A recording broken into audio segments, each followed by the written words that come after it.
Welcome back to Hot Mess Espresso, guys. I'm pretty excited about this. We know of all the male gamers in the world, but we also have a female gamer on, Renessa. Hi, babe. Hey, it's nice to be here. I know. I'm so excited that we connected the way that we did. Randomly on threads. Yeah, I'm over here like, wow, Threads is actually like a thing that needs to be used. It's a great It's magic. it's a great networking tool for anyone that wants to know. I do love threads. So you kind of do a bunch of different things. You've got a little bit of journalism, you game. Let's just start with the gaming. How did that all kind of start and how did you take off from there? Oh gosh. How it all so many answers for that. I So know. I grew up in the middle of nowhere. Oh, We were same. like an early family to get internet, but it was dial up. And Mm, it was 20 minutes to go to a friend's house. Like we never went to the movies. We didn't eat out. So I read a lot. And my brothers bought a gaming console when I was 6 years old from the money they made picking worms and selling them to fishermen. Yeah. So, that sounds very on brand for middle of nowhere, and I know that because I'm from the middle of nowhere as yeah. well. Exactly. And so it kind of just rolled from there, right? Like as the youngest, I woke up really early so that I had my turn on the consoles, on the computer, etc., before anyone else was up. And I was really nerdy in high school, so I had a bunch of nerdy guy friends and we were on one of those it wasn't Quiz Bowl, it's like Quiz Bowl. We're on one of those like smart Quiz Bowl team things and Hmm. we would like study after school for hours, then we get home, log on to AOL Instant Messenger and then get onto Warcraft 3 and play custom Warcraft 3 games. And it just kept rolling. And then when I was in college, I had a professor tell me that I needed to play more video games because it helps with 3D visualization. And it was like a chemistry class about like orbital bondings. It's like really complicated. But like I seriously dove in. I went to college going, oh, I need to like dial back the video games. I got to be serious now. And then Hmm. freshman year, I had this like 28-year-old professor be like, yeah, play more video games. And my grade went from a D to a B plus in a month because of Shit. that. Yeah. So that's like how I got into playing video games, and it was a huge part. I sort of did the same thing when I went to grad school. I went, okay, dial back the video games. And then I actually got a concussion, and video games were the only thing that made me feel better.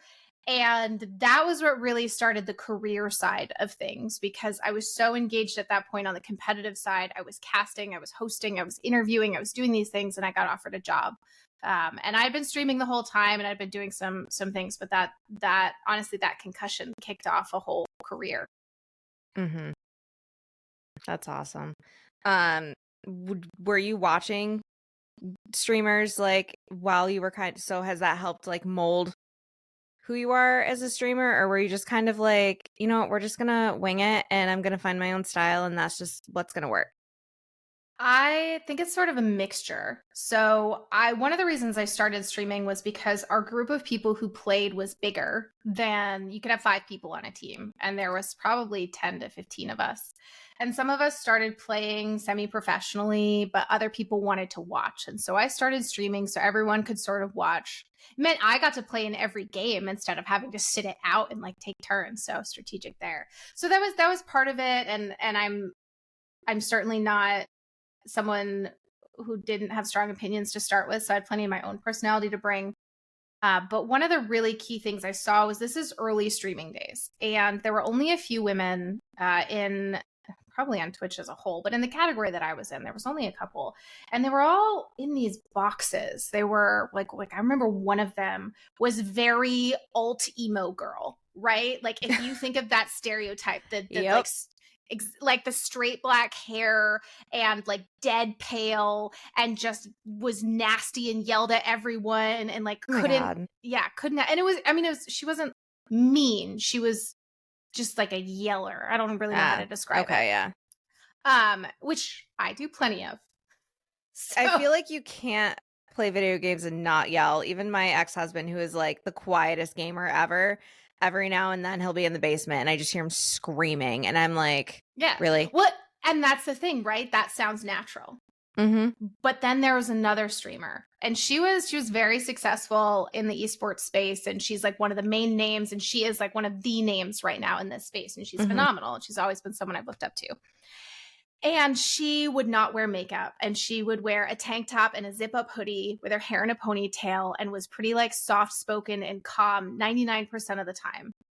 Because, you know, you don't want to come off as at the time, if you were even mildly attractive, and she's gorgeous, if you're mildly attractive, people would say, oh, like you're manipulating men. That's how you got popular. You're not actually good, right? Yeah. Yeah.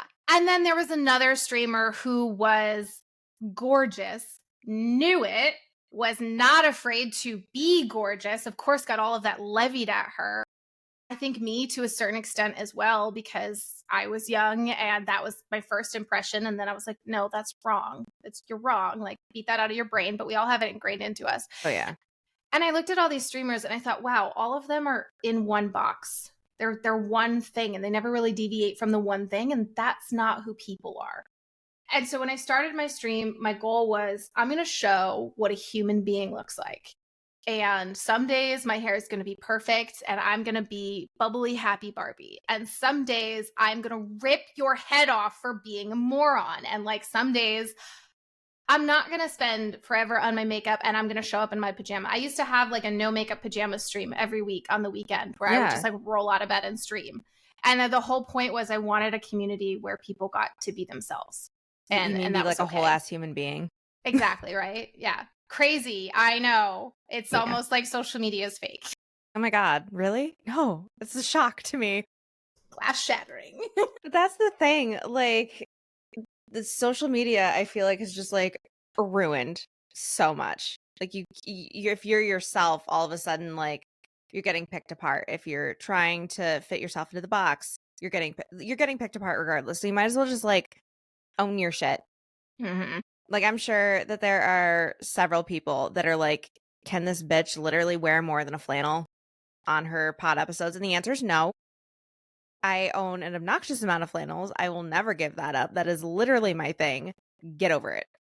Called branding. Yeah, it's literally called branding. But I think I have like a thing for red and black flannels, honestly, because like Fit for a King just dropped their line with Pretty Cult, and I'm like, I don't need a fourth red and black flannel, but I do need a fourth red and black flannel. Look, if there's a band that drops something that is not a black tee with spiky letters on it, I'm buying it. Thank you. Like, look, we love it, but I also want to be able to read what the hell your band is. Right? Like, how am I supposed to Google you if I can't tell what you're called? Yeah. When you open at a show. Exactly. Like, I adore it. It's very literally metal of you, but like, that's the thing. Like, merch, especially as a female metalhead, I'm like, the merch is so limited. I either get a black unisex t-shirt that I'm just never going to wear, or another hoodie. So when they drop like a flannel, I'm like, done. If it's a ball cap, done. If it's a beanie, done. Those are my three main like things. No, I'm there. And every time I talk with a band, I'm like, have you considered color? They look at me like I'm insane every time. Oh, I'm like, look, you guys have had to have figured out by now that it's a solid 50-50 of men and women fans. Like, can we start catering to the women? Considering we're going with our boyfriends, or we're half the time we're dragging our boyfriends. Let's be honest. Most women in metal, their metal out metals the men that they're dating. Every time. But yeah, I just like, that would be nice. So, you know, just a heads up, just a consideration. Have you considered color? I'm literally speaking of bands, like, I guess we could just dive into that. So you're an interviewer for Playboy. Which we love, and out of context that sounds like a really hot job, but at the same time you're doing more like artist interviews. How did that start? So Playboy was a really interesting career switch for me out of video games. So in the video game world, I started working more on like the intersection of gaming and culture and entertainment. And so I was working with like celebrities and doing like, I did a D&D thing with T-Pain. It was really cool. And all of this stuff. It was wild. Is he as sweet as like he seems? Oh yeah, he was so nice. His whole team was so nice. Like it's this whole production, and they're a lot of fun. Actually, well, I'll give you my random T-Pain story. I love random stories. I was running this stage at this big gaming festival, and it's T-Pain's first ever time doing doing D&D. He's never done it before. Finally got him to do it on my stage. It was my last show working for that company. I'd put in my notice. So I was like going out with a bang. I was so excited. But these stages, think of like a festival stage, but instead of it just being band after band after band, like it's an esports competition, and then it's a band, and then it's karaoke, and then it's like people playing a board game or something, and then it's people like jousting in a foam pit. Like there's huge changes constantly, and Okay, there's I want to go hundreds to of this. people every day. Whatever it is, I want to go. It's a ton of fun. My ADHD would be so like chill. And the whole festival is like that, right? Like there's like 10 different stages, and my stage we would have concerts on, and that's how I got into the music stuff. But the T-Pain thing was, so I'm running backstage. I'm managing like 4 different areas and all of these things and concert and like all this stuff. And T-Pain's about to go on. It's a big deal, right? Like there's all these people fawning over of him. And I like run in, and he's doing some vlog thing or like whatever. And he definitely is like tries to talk to me in some form. And we haven't really interacted because I obviously was dealing with his team. And I just like stone face him and keep going and didn't even clock it. Didn't even register that I had just blown him off completely because I was trying to solve a problem for his segment that was about to happen. So I was like, literally no one is important right now. But it was so funny. And then I remember like watching back the vlog, and like there's a shot of my back walking away. This is lovely. Oh my goodness. So that got me into the music side of things, is where we'll segue into this. So I had some people I had worked with before that started like this whole new department at Playboy. And they were like, we need someone like you. We need a jack of all trades. We don't know what your job's going to be, but like come work with us. And I was like, great, I'll come figure it out. And I ended up doing a ton of data and analytics. I have a science background, and like how you process and pull and analyze data, and there's programming and there's all this stuff, right? And so it's a skill set that I'd never used before, but it was really valuable. But I still had all of these PR contacts from the festival world. And I ended up becoming pretty friendly with one of the like senior editors at Playboy. And I said, hey, there's this big tour coming with I Prevail and Hailstorm. And I know the person doing PR for it. And like Lizzie Hale would be a killer story. Do you want to do it? Absolutely. And she was like, if you can get like, go for it. But she was like, but it's your story. You're doing it, not me. Like I was just going to connect the dots. And she was like, you're doing it. And I was like, okay, sure. So I sat down and like, you know, just like phone, tripod, little lav mics thing, sat and interviewed Lizzie for like 30 minutes, recorded all of it to go and write up. And she looked at me and she was like, you can write whatever you want. And I thought, okay. And so it was awesome. It's because it's not the full thing that I do. It's not like I'm pumping out 5-10 interviews a week. But whenever my schedule allowed, or when it was a really cool story, and I would get pitches and I would just connect and I would say, yeah, I would love to talk to this person. I would love to share what they're doing and dive in and talk not just about the new music that they have, but their life, right? Like I think that so many places are focusing on the press release that says like, here's the album art and this is the single and this, and like, when's your next tour cycle? Because that's the stuff that gets Googled. That's the stuff that gets clicked. But when you're at Playboy, it's not about what gets Googled. It's about the lifestyle and the personality and the long form. And so I've really appreciated that space to get to showcase artists in a light that I feel like they really deserve. Well, that's what I love about podcasts. I feel like they do way more than just like, okay, well, what's your favorite song on the album? Like, I literally just asked that in an interview yesterday with Jolly Cypher, but we also just kind of like dove in. I was like, you know, how did this affect you? Like, what are your hobbies? Like, and it's just nice to actually like kind of get to know the artist for more than literally their job. Yeah, exactly. And give them a break from that, you know? Yeah. How many times have these men and women had to go into a town and call into a radio show and had a DJ ask them 5 questions pulled from their Wikipedia page, the same 5 questions every time that they sit there and memorize. And when you ask them a question that's about them, that's different. There was one interview I swear it was Alex Bent from Trivium. He's Trivium's drummer. I'm pretty sure I found on the internet that he was in marching band. like real geek, right? Yeah. And I said, "Hey, Alex, my first question was, what color were your marching band uniforms?" And he just looked at me and like his face broke and he like thought about it. And the whole interview, he was just so excited because he was like, that was a new question. That was I so cool. I love when you can like throw people off like that, where you're just like, because you know ADHD is great because you wind up doing these like deep dives on the internet and then you find these like questions and they're like, how the hell did you know that? And it's like, I told you how, like you'd probably commit me, but Exactly. it worked. Mm-hmm. But yeah, like it's so how did that just kind of keep evolving from Lizzie? Yeah, oh my gosh. First of all, Lizzie is a fantastic interview. She is an amazing person. She is like the epitome of just like 70s glam rock, I swear. Like I obviously I wasn't adore her. alive.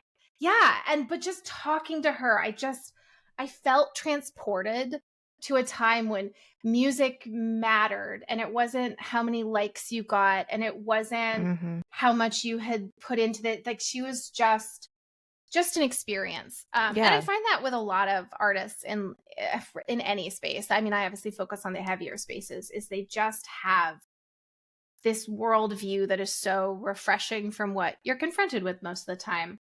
And the funny thing is in music, the more you do it, there's a trust factor.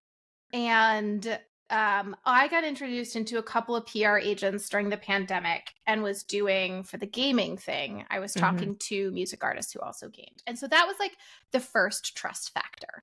Right. And then I booked Motionless in White for a big show, my very first time ever booking a show. I knocked it out of the park with that one. Literally, it's like, oh, okay. And it was partway through Trinity of Terror. So it was after the first leg of Trinity of Terror when they were Okay, still so this was like playing a couple years ago. yeah, and they were still playing like 2,000 person venues with Black Veil Brides and Ice Nine Kills, right? Yeah. But each leg got bigger and bigger, and by the third leg, Oh, they yeah. were selling out 4 to 6,000 person venues. So I got them like right then as they were just, and so I will never top that. But right, booked them, did a show with them, did all these really cool things at the gaming festival, got them all super integrated. And that was a huge trust factor because for the show the next year, I did Wage War. And Wage War had fully rightfully, but they would ask questions that I was kind of like, why are you asking me this? I know what I'm doing. Like, we're not going to Fire Festival you. And then one of their production guys talked to one of Motionless's production guys. And suddenly everything was easy, smooth. They fully trusted us. And like it got way easier and all of this, which I fully understand their management being careful. Like I'm so glad they have good management who is doing that. But it was again like this trust factor. And so after interviewing Lizzie and I Prevail and getting that up on Playboy's website, the next one that I really wanted was Courtney LaPlante because she's fantastic. And I had tried in the past and I got blocked. Like they had like but that was around their Grammy nomination. They were getting flooded with things, like totally understandable. Yeah. And so, but I reached out to a few people and I said, hey, I really want to highlight Spiritbox. Like they've got a new song out. I think there's a fantastic story here. And that article ended up kind of going a little viral. And PR agents actually went and looked me up and found my email address and started pitching to me. And I was just like I don't have to dig anymore, you know? Like they trust me now to tell their artist story. I know. Did you like randomly, did you happen to see that one shot of Courtney on stage? This was like a couple of days ago, from Alex Bemis. She's just like leaning back in that white dress. I literally messaged Alex. I was like, you need to sell prints of this. This is I need that in like a 16 by 24 in my living room because that was just the embodiment of just women empowerment. That was just absolutely beautiful. I was like, I need it. I adore her just as like just watching her evolve the last like couple of years and watching her confidence on stage. I'm just like, you're great. The album's great. You're great. It's fine. Well, and she was such a fantastic interview to do in comparison to Lizzie. So Lizzie Hale is very female empowerment, more women in the space, very outspoken, very much about bringing her women along with you. And Courtney has been pretty public of don't call me an activist. Right. And I was just, and that's the thing is that when you are the minority in a space and you become successful, people automatically attribute a role model, an activist, right? They give you these titles and that can be really heavy, right? And so I understand when somebody doesn't want that. And I wanted to talk to her and see her perspective. And it was amazing because she didn't say that because she wanted people to focus on the music or all of that. She said it because she doesn't feel like she's doing enough work. She said, I'm not an activist. There are people who are activists who are putting in their hours who are there. She's like, I'm just showing up and playing music. Like, I don't deserve to be called this. And it was just this moment where you see all of the pressure and the standards these amazing people hold themselves to. And it just puts into context so much of what we see. And it was just, it was a really special moment. Yeah. No, look, she's doing plenty for women in metal. If like activist in air quotes or not, like she's showing that women can do it. End of story. Women can sell out these, like, you know, women belong in metal. Yes. And that's like the biggest thing. And I'm glad that that's getting more like normalized. And it's not like, oh, there's like 3 of them in a space. Like, I'm sure Lizzie knows when that was a thing because she was part of that, like 3 women in that space. Yeah, exactly. You know? So speaking of being a woman, like the public eye and stuff, how do you handle not only just like the pressure of being a woman kind of in a more male dominated field, especially in gaming, and then obviously like doing what you do in music, but the just really, I don't even want to say out of pocket because out of pocket's like fun, but like the super creepy people. There's been a lot of sleep lost.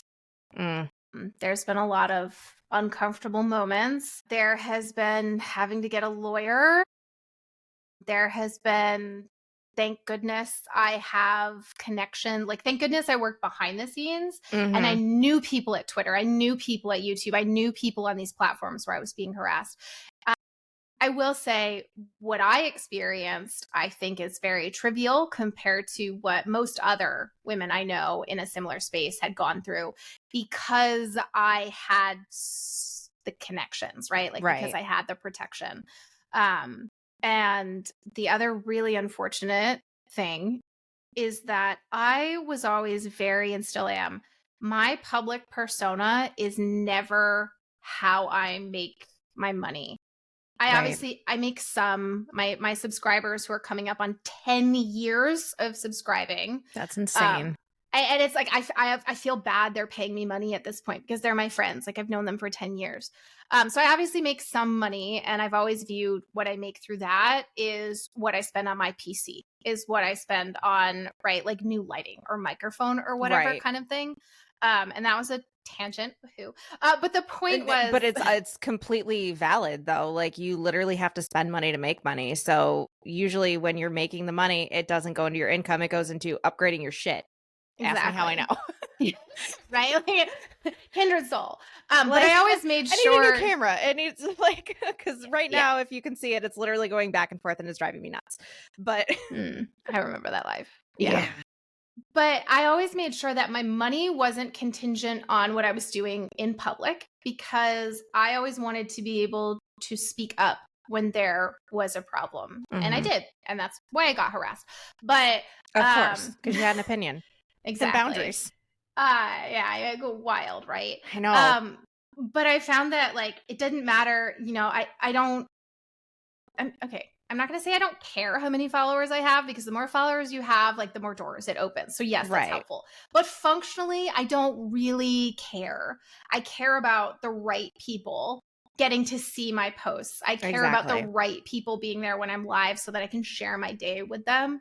And that's what helped because the internet's going to be creepy. People are always going to be upset when you mess with the status quo. Mm-hmm. There's a quote I love. It's equality feels like oppression to someone who's never had to experience that. I can't quite remember what it Yeah, is. I know I know the quote you're talking about. I can't remember it word for word, but I get the Yeah, for the privileged, equality feels like yes. oppression. And it's a fantastic quote, and I think about that. So you're always going to upset people when you make them confront their own privilege, Mm-hmm. and no one is immune to that. Everybody has some form of it they need to Yep, confront. absolutely. But if my money wasn't reliant on that, that meant that I could have those conversations. I could grow, other people could grow, I could be honest, and that saved me a lot because the creeps are terrifying, but they're sort of like it happens and then you're past it. Mm-hmm. It's the never ending micro things that Yeah. are the real problem because you can't even call them out because then you look hysterical. Literally, but they know what they're doing. Yeah. They just do Yeah. those little like micro needling things, and then you blow up, and they're like, "What? I didn't say anything." Yeah. It's like, why are you so emotional? So, Yeah. yeah. And so, not feeling beholden meant that I can call it out the moment that it happens. In my stream, we have something called over under. Common concept, right? Like, you know what an over under bet is. Mm-hmm. And basically, someone comes into the chat that's a new name we haven't seen before, and they say something, and you can just tell. You can tell. And so someone else in the chat, so it's the same person every time, will say over under. And I'll just kind of give a little smirk. And this person doesn't know that we are now all collectively watching them to see if they turn out to be a jerk or not. And then we kind of wait and see, like, is it 2 messages? Is it 3 messages? Is it 10 minutes? And like, if they even get close to a line, I will reel them right back in. I will snap at them. And if they handle it, they take it in stride. We're like, okay, you can stay. And if they like try to get combative or whatever, oh my gosh, everybody just rips them to pieces and just makes so much fun of them and it's just like, you don't belong here because you did not come in with the right attitude. You are not handling this with the right attitude. There are a million other streamers out there. You don't have to be here, kind of thing. And it's because if you act that way, then everybody who's there knows the boundaries, knows to respect everyone else, and knows that I'm going to be consistent. It doesn't matter who you are or how much money you're donating.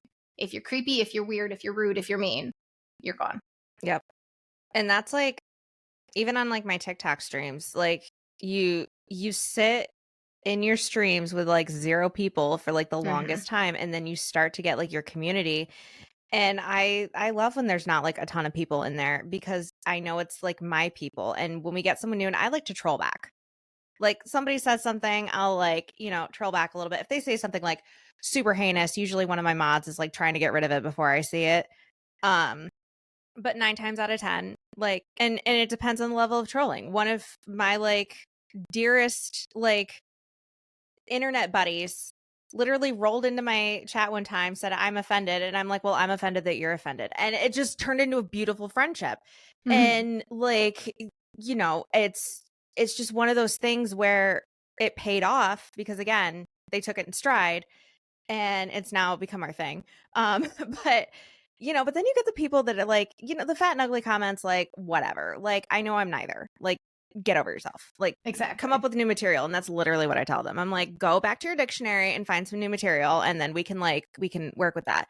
But it does get exhausting. Like, how do you kind of keep coming on every night, especially if you've had like a rough couple of nights of just people doing that like micro stuff where you're like, I just don't want to fucking do this again. I definitely go through phases where I'm really excited to stream and it's all I think about and it's what I look forward all day long. And then I go through phases where I'm just like, I don't want to hit the start button. I want to see everybody, but I don't want to hit the start button. Like, it's too hard. Yep. And I have formed 0 other habits in my life. Recently, I've started putting the toothpaste tube in a different spot every time, which means I can't find it the next time. And I don't understand why, because it's been in the same spot for like 10 years.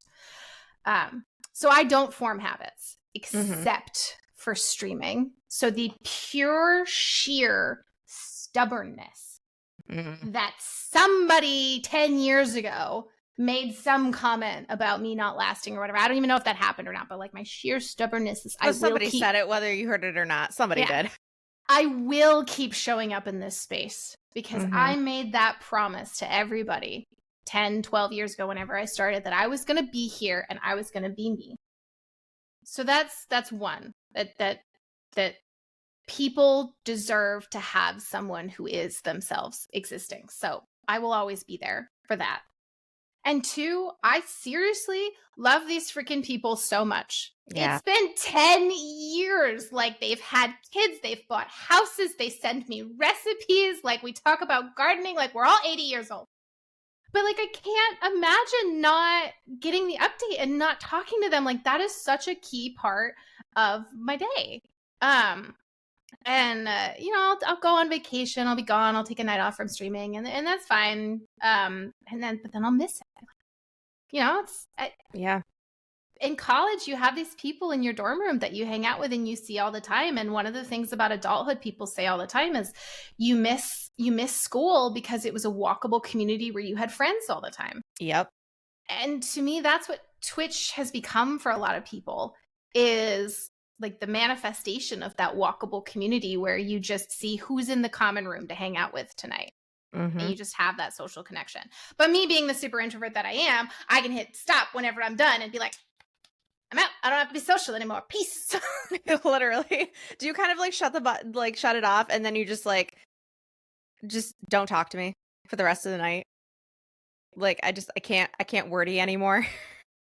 So when I'm done, I go and I spend time with my husband, right? Who is not like 0% a drain, right? Like, I don't need energy to go hang out with him. So sometimes we'll sit and talk and giggle over TikToks for like 3 hours, and sometimes we'll both sit there and watch Jeopardy or read a book, right? And Jeopardy. There's Pop Culture Jeopardy with Colin Jost is amazing. I love it so much. That's what we're watching right now, and I love it to death. So anyway, but yeah, as usually when I hit stop on stream, I sit here for like a minute, and I just scroll, and I just sit. But it's only ever like a minute, and then I'm good to go again. No, I'm the same way. Like, I'll get off of TikTok stream. I took like a 3-month hiatus because just everything was getting to me, and it wasn't like a main source of income. So I was like, you know what, I'm taking a break. But I will literally close out the TikTok app and I will not look at it for the rest of the night. So like, if people message me, I have no idea. Like, I don't even look at like what I made, nothing. I'm just like, I need to be out of it. Like, maybe in a couple hours I'll like go doom scroll a little bit, but for the most part I'm like, no. But when you were talking about community, like, I remember when the TikTok ban happened for 14 hours. I've never been gaslighted and manipulated so much in my life. I was like, wow, TikTok has treated me worse than all of my exes. This is terrible. But like, I remember just like panicking because I was like, I've spent 2 years, not 10, but 2 years building this community. Like, I have seen people, go through breakups, get married, like even in that 2-year span, like, and I was hunting everyone down on Instagram. I was like, I need to keep in touch with you, blah, blah, blah, blah, blah. And people were like, oh, that's so sweet. I'm like, you don't understand. Like, my community has meant so much more to me than people realize. And realizing that I was about to lose that, I remember when it blacked out and I just sat in here, because this is where I stream, and I sobbed for 20 minutes. And then I sobbed on and off for 2 hours because I was getting message after message after message from people being like, you got me to go back to therapy. And they'd been going to therapy for over a year and I didn't realize it. Like, you were my safe space. I was like really excited every time you got on, blah, blah, blah. And it was just like that.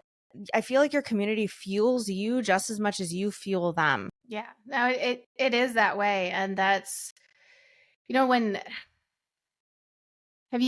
when you lose a regular, so it's happened over and over again. And most of the time I know what it is. And it's usually like good life things. They got into med school, they started dating someone, they got a new job, they moved, like their times shifted and everything. Usually it's good. And I like knowing that. It's like very important to know that. Right. And I never want them to feel bad about not being by the stream anymore. So if any of them, hear this, please don't hear it as a guilt trip. But I'm so sad when I don't see them anymore because Well, I'm just yeah. I've been spilling my guts to you for so long, and then you're just gone. But a lot of times, like there's this one I'm thinking of, and he still stops in, and like I know he's alive and everything, but he met this amazing girl, and and he stops in about once a month or so to like give us the update on how the relationship is going. And like I'm so excited for him, but I'll go live, and he won't be there, and I'll feel a little sad because I'm just like, oh, like I miss him. Yeah, I know. It's so exciting when like the people that you haven't seen in a while pop back in and you're just like, Mhm. where the hell have you been? It's like, give me the update. One guy disappeared for 5 years and then came back and was like, yeah, I had a daughter. And then would like send me pictures. And I'm like, Oh my God. okay. Yeah, no, Welcome back. there's a couple that like they just kind of in and out just because like, time changes and stuff like that. And I'm not like the most consistent and they'll pop in and I haven't seen them in 6 months. And I'm like, where the hell have you been? I literally sound like Mrs. Weasley. Like, bed's empty, no note. You could have died. Like, that is literally, I'm like, and they're like, it makes me feel so special that you missed me. I'm like, of course I fucking missed you. Like, It's like, you've invested just as much time in this as I have. like it's one of those like bonds and I don't think people get that. Like that's why I love my circle. I love when my people are in there. Like and it gets kind of like when you don't have like you only have like one or two of your people and then you get like a ton of like new people that are you're just like okay, here we go. Gotta train them. Yeah, like here's the manual of what you can and can't do. And like every streamer's got a code for like booting people, especially if your mods are like they know that you want to like troll back a little bit and stuff. And they're just like, so what's your favorite cheese? And if I'm like, I don't really have one, then they know that they can like stick around. If I'm like, Good is my favorite because She's the Man is one of my favorite movies. So it's literally from that movie. And if you haven't watched it, go watch it. It's ridiculous. Don't take it seriously, but it's great. It's just, and then I'll be like, oh, well, Good is my fave. And then boom, gone. Because it's like, I don't want my people to feel uncomfortable either. Like I can handle a lot, but I don't want my people to feel uncomfortable, feel like they have to defend me. And they will. The amount that they will defend me is like, I love you. But also like, we don't need to do it that much. We don't need to do a deep dive into their TikTok profile to find things to pick out. Okay. We don't need to do that. Yeah. But I love it. But I feel like I've kind of asked this, but how do you take care of yourself mentally with all this? Because obviously you are very into some very people-y stuff.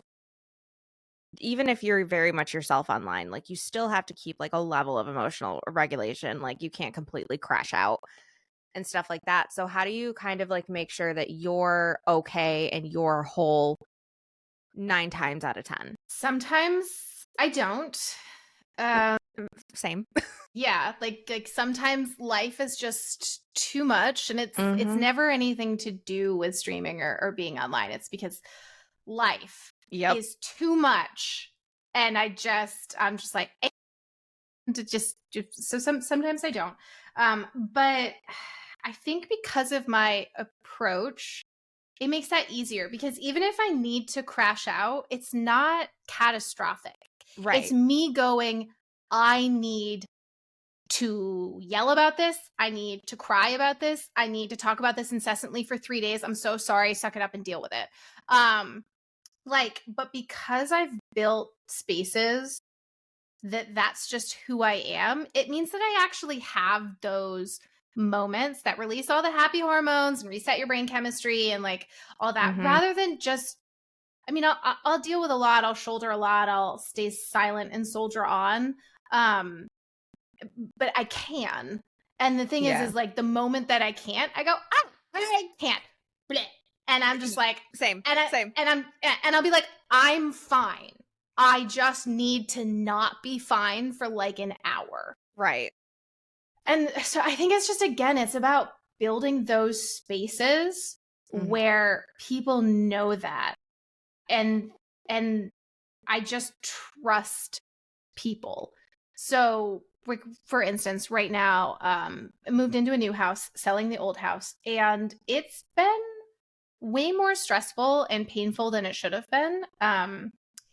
In short, the house is in perfect condition. We took amazing care of it. We loved it. First house, all of that. Mhm. There's nothing wrong with it. And I honestly think that that's spooking them. So they're like trying to find things that I have to keep being like, no. It's the anxiety of a homeowner. Because when Yeah. I was buying a house, I literally was walking in and I was like, okay, what's going to go wrong? Because I have a really traumatic, like almost bought a house story where we bought a house that was in foreclosure and it was literally perfect for me and my ex-husband. And we were 10 days from closing. We had just got engaged 2 days prior. Like we were planning a wedding. We walk in, we had to turn the water on to make sure that it worked. The water worked everywhere because all the Oh, pipes no. were burst. So it was coming through the walls. Oh, no. Yeah. And I will never forget. Thankfully, my dad was there and I'm like screaming from the top of the basement. I'm like, Dad, shut the water off. And he comes running upstairs after he shuts it off and he's looking around. And I'm just like, I'm in shock. I'm like, oh my God. But yeah, like going to buy a house, when we bought this house, I was literally, because we were renting this house and then we wound up buying it. But when we were looking to buy, I was literally walking around and I'm like, this seems too good to be true. What's wrong with it? Like, because we'd been through that. Like most people don't have Niagara Falls showing up in their living room, but but yeah, so like it's kind of like a devil's advocate thing, but like also some people just have a stick up their ass and are just like trying to find things so they can like whittle down the price. And it's like, this is not the market where you can be negotiating, sweetheart. So that's been like really stressful. And we have a specific channel in our Discord where if you are having a hard time with anything, you can just all caps let loose. And I do that. And like nobody replies to me. Nobody says anything. There's not even an emoji reaction. I just like lose it. And then like a little bit later, I'll be like, look, I just re-edited one of our wedding photos. And suddenly there's like 6 people being like, oh, so cute, blah, blah, blah. Yeah, and I'm like, just you let it out. They saw it. Like you move on. Yeah. They're like, okay, she's better now. Yeah. They're like, scary, scary, scary. Oh, good, okay. But it's like there's no judgment. I guess that's the best word. There's no judgment because if someone's going to judge me, I don't consider their opinion worthwhile. There's another great quote. The only person who can make you feel bad about yourself is yourself. And I can't remember who said it. I mean, that makes sense. Yeah. So that's the kind of thing too. I'm like, if you're going to judge me again, you don't belong because that's not how we do things. Like I said, very long tangential look at, other people. I'll ask that question music artists all the time and they'll be like, oh, like I meditate and I'm very mindful and I do Good this for and you. I always do this. And I'm like, so good for you. I explode. I literally hold it in until I'm sobbing on my kitchen floor and my ex-husband comes home and goes, okay. I'm like, I just need a minute. He's like, it looks like you've taken several. I'm like, I need a couple more minutes, okay? And he's just like, all right, well, text me if you need me, and goes back downstairs to game. And I'm just like, cool. Yeah. As long as you can be honest with yourself and honest with the people around you, I think that's like the best way to keep it together right now. Like, don't expect to keep it. That's the other thing too. Like, trying not to expect perfection or anything. Like, just understanding that some days are going to suck and it's how you make them suck less that matters, not how much they suck. Yeah. And I think to add to that too, because we're like, there's like almost like a weird toxic mental wellness movement because everyone's like, I get up, I do my tongue scraping and my meditation and my yoga and my like dry brushing and this and that. And I wash out my face for 80 minutes. And it's like, who the fuck's got that time in their day? Like, seriously, who? I wake up ish. I like roll out of bed. I'm usually caveman grunting for the first 30 minutes. I need my caffeine or I'm going to be a bitch for the rest of the day. And like, you just, sometimes I'll read. But like, for the most part, it's not like this big, I wake up with the sun, I do my meditation, my mindfulness. And honestly, if you want me to be mindful and pick out like 5 things I see, I'm going to see 5 things that now I need to do. And now my ADHD is even more dysregulated. So like, you don't want me to be mindful. Okay. You don't. Yeah.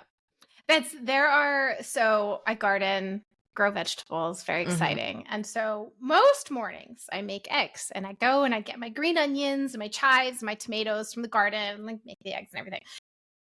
Today I had leftover chicken and like sweet potato fries from going out over the weekend. Hell yeah. Yesterday's breakfast was a leftover taco. The day before that was like a piece of pizza. And I've just been like, we are not home fresh garden girl these days. Like there are leftovers that need to be cleaned out of the fridge. And Right. I'm just like a gremlin with to-go garden. Yeah. And there's nothing wrong with that. I think like we just need to start normalizing the fact that like mental wellness does not look like an 18-step skin routine. And, all of this. If I sleep in my makeup more often than I would ever want to admit, especially being a licensed esthetician. But like, we're just human. We're not going to have an 18-step skin routine. I'm not going to have a 3-hour mindfulness like let down at the end of the night. Like you're not going to catch me off my phone 2 hours before bed. Like it's just not going to happen. Yeah. There's people I know that I have a friend who she said she literally has a 3-hour wind down because she cannot sleep otherwise. And she, like everybody in her life knows this. They work around it. I don't even know what her wind down is. And so like there's people that it works for. Exactly. And then that's going back to social media is you see one That's thing. all you see. If you see mine, like I am not posting my gremlin taco leftovers when I have them for breakfast. You should. But when I am like picking from my garden and everything, I'm like, oh my God, like my tomatoes are ready. Look how exciting. So like I know. my food looks so, I mean, not pretty. I'm like very bad at food photos, but like my food looks so healthy and mindful and everything and like sustainable and all this stuff. And I'm like, when I can. And that's what I think is really important is that like everything when it comes to mental health, is when you can. Because when you start trying to adhere to you're right, like overconsumption nature that's creeping its way into those movements that you always have to like buy a new pillow, buy a new thing, like buy get like a sauna, do a cold that. plunge. Are you kidding me? No. 5 a.m. cold plunge? No, thank you. Okay, I'd actually be somebody who does that. But I acknowledge that I'm weird and I like cold water and waking up early. But I'm not a morning person at all. Yeah. But it's so much about like when you can. Because if you start seeing all those things and saying, I have to do all these, you are adding another layer of mental stress and you are making your life harder for you. And so it's just, it's one day at a time when you can. Like, I approach it with might as well. Yeah. If instead of putting something in the sink or seeing something like I try something on, I go, oh, I don't want to wear this instead of throwing it on the floor. Now I still throw it on the floor 50% of the time, but sometimes, I'm an adult. Yeah. Might as well hang it back up. Might as well do this. Might as well refill my water bottle and actually hydrate today. And like that's how I get my brain to do it. Because if I try to be perfect, I then get hit by this paralysis of, well, I'm not doing anything right. So I might as well just not do anything at all. And like, just like, obviously when you're doing all of the things for your body, you're going to feel better. And you would think that would be enough to make us go, oh, we should do this every day. No, it's not. No. I drank my entire water bottle yesterday, and I got one of those big ass ones. I drank an entire water bottle yesterday, and I was like, oh, this is how it's supposed to feel. I wasn't tired. Today, I'm like, I'm pretty sure I'm going to run on caffeine and my hopes and dreams today because that's just the type of day it is. And that's okay. You have to be able to like let yourself have the not so healthy days because that's life. So, but what is next for you? Because I know the, Playboy stuff is kind of coming to an end. So what's next for you? That's an interesting one. Good question. Would be great if I had an answer. Unknown at the time. Please tune in later. So Playboy is basically like a year I think of it almost like it was sort of a consulting thing to help explore some different opportunities. Mhm. And so what I was working on is getting licensed out. And that's really great. It's going to be additional resources. And we found a lot of really great things I think have helped a lot of people. And I'm pretty proud of the work that I've done. But, that's sort of coming to an end. And what I have always wanted to do is I think that everybody has an interesting story. And some people think that, a lot of people have the main character energy and they think everything they do is really interesting. And that's not necessarily the case. But every single person has an interesting story. Exactly. And what's fascinating for me and what I love is pulling it out of them, helping them see how cool they are, Mhm. and then putting them in front of other people who can learn, benefit, connect, etc. So everything that I do is about this mixture of connection and education and humanizing. And that doesn't exactly pay the mortgage. Nope. Yeah. So I really look for roles where I get to be creative. So whether that's agency work, whether that's journalism and writing, whether that is like social media, brand strategy, marketing, etc. Those are kind of the things that I'm pursuing behind the scenes that pay the bills so that I can keep having conversations that mean something to someone in the public space. And I don't know what that looks like. I honestly think the next step is I want to start reaching out to the places that do music publication. Mhm. And I don't want to take jobs away from other people. And I Right. know you should never work for free, but I also Mhm. know that these places are making no money. So they're not hiring someone anyway. And so I kind of want to start reaching out and saying, hey, I have a pipeline of music artists that deserve to be amplified, that deserve Mhm. to have their story told. Can it live here?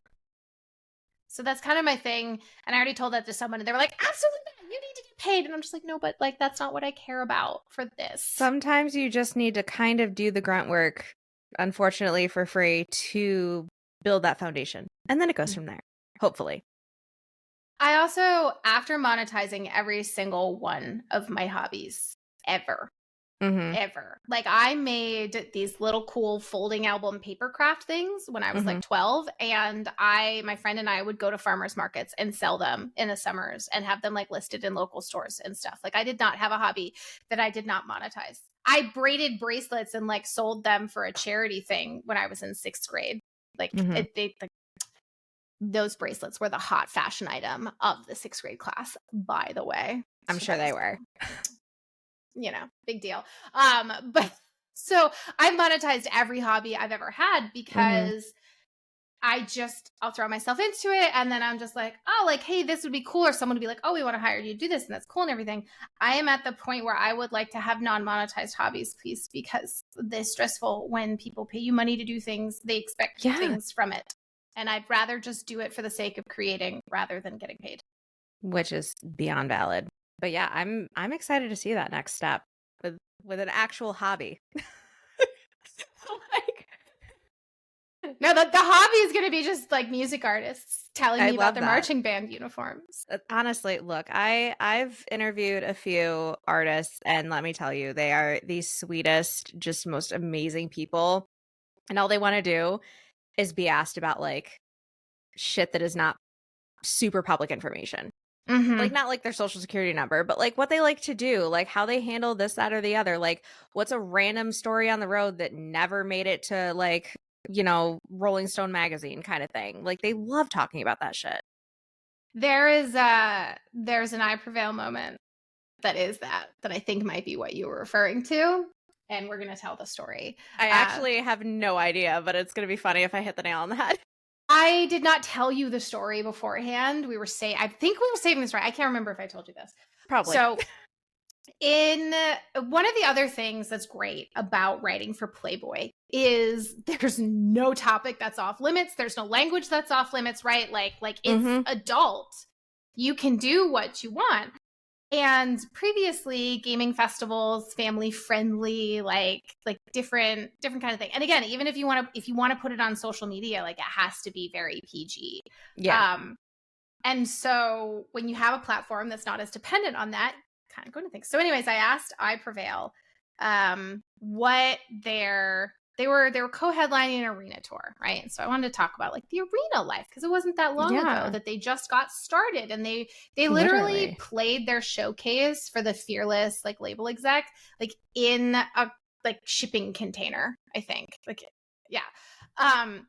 So I said, what is the craziest thing you've ever put on your rider? And they were like, oh, like, we're not a big deal. We've never put anything on there, blah, blah, blah. And I was like, come on, guys. Like, you got to, like, embrace where you are. You know, there's so many small bands that are, like, dreaming about this. Like, and one of the guys kind of giggles.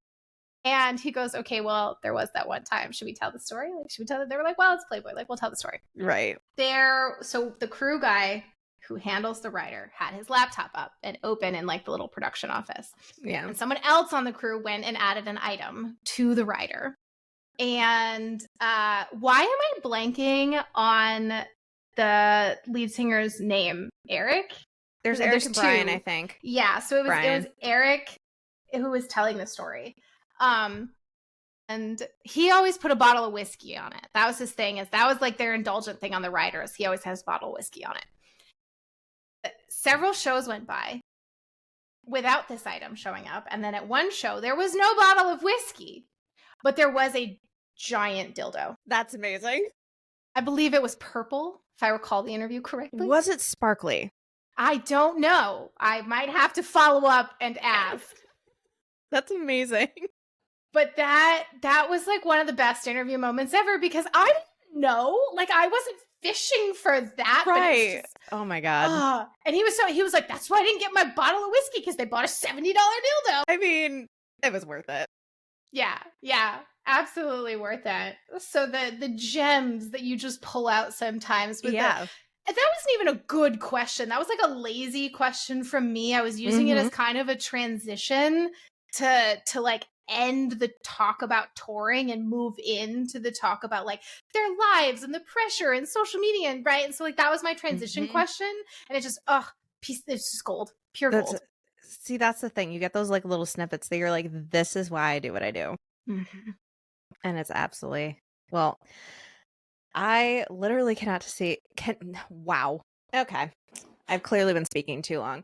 I cannot wait to see where all of this takes you, honestly. And thank you so, so much for popping up. Where can we find you on Twitch, and where can we find you on Instagram? So Twitch is Reinessa, REINESSA. Yeah, there we go. That's how I spelled it. I literally was trying to come up with the girliest name possible when I came up with that. And then I think all the other platforms are just Reinessa Talks, because I do indeed talk a lot. Be prepared. We love it. Yeah. So that's it. Yeah. All right. Well, thank you again so much for hopping on. Yeah. Thanks for having me.